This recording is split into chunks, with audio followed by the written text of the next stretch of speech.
ladies of it in the community are doing the right things in the right order. Could you dive a bit deeper for me? Totally. Doing the right things in the right order is so important when you're a startup entrepreneur and you see people ahead of you where you want to be. Some people jump steps. And I'm not saying you can't jump steps, but if you do, it'll be more expensive, it'll take longer, and it'll feel harder. So you probably shouldn't jump steps if you're anything like me and you want to make this as achievable as possible. So for me, the way I see it, there's 3 stages in the evolution from startup through to where I am right now. There's face-to-face online, there's face-to-face one-to-one, online one-to-one, and then online one-to-many. So face-to-face one-to-one, that was like my digital marketing agency. In 2010, I started there in this digital marketing space doing stuff for people. So it's like you're very much hands-on. It's like an interior designer doing interior design, right? It's like a health coach going to the gym and into the kitchen and actually coaching. So yes, it's more time-consuming, but amazing price point. You can charge pretty much whatever you want, even when you start up. Great testimonials, great case studies, all that kind of stuff. You get your confidence up. You're like, oh my goodness, I'm nailing this. Like I just ran on the case studies of my first business for years. I was like, oh, and then there was that time I did this, and that time I did this, and Second step was online one-to-one. So it's exactly the same as the first step, but you just don't do the face-to-face bit. So that's when I wanted to leave Sydney. Instead of just having Sydney businesses that I was consulting to, I left Sydney and I had clients in the US and all over the world because I was doing a very similar thing, but I pulled myself off the front line a little bit and I did it all on Skype. Back in those days, I would do Zoom now. And the final step is online one-to-many.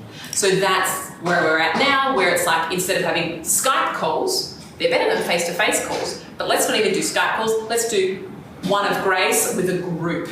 So that's when I had the one-to-many, so there'd be a whole group on those calls. So that's like the stages of a successful coach or consultant to make sure that they go from that startup stage, no email list, no one knows your name, no credibility, not heaps of confidence that you're an expert at the beginning. Let's just like take those one step at a time, and they don't have to take ages. Like a lot of people think, oh, that'll take me, I need to spend a year in each stage. First stage, 10 clients, move on. Second stage, when you're in the online one-to-one, really at least 10, all paying, 10 paying clients, then you're ready for the next stage.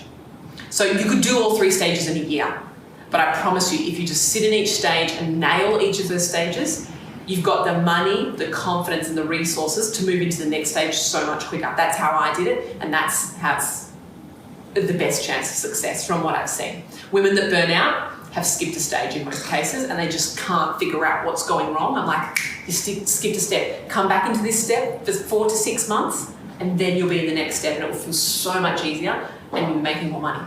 It's kind of like when you want to get a university degree, right? You don't just go up to the dean's office and get the piece of paper because you're, committed and serious and passionate about this. Women are like, oh, I'm so passionate about it, I'm just going to skip all the steps and go straight to the end. It's like, no, you've got to cut your teeth. You've got to go to the classes. You've got to, do the grunt work. You've got to practice your craft. And then you've got to prove that you're good. I consider the university exams and the assignments kind of like the case studies and the testimonials from my clients along the way. And then at the end, once I've proven it, I get my piece of paper, which is your 7-8-figure business when you get to that final stage. So yeah, you don't just get a bachelor for rocking up. You got to do the right steps in the right order to qualify and graduate.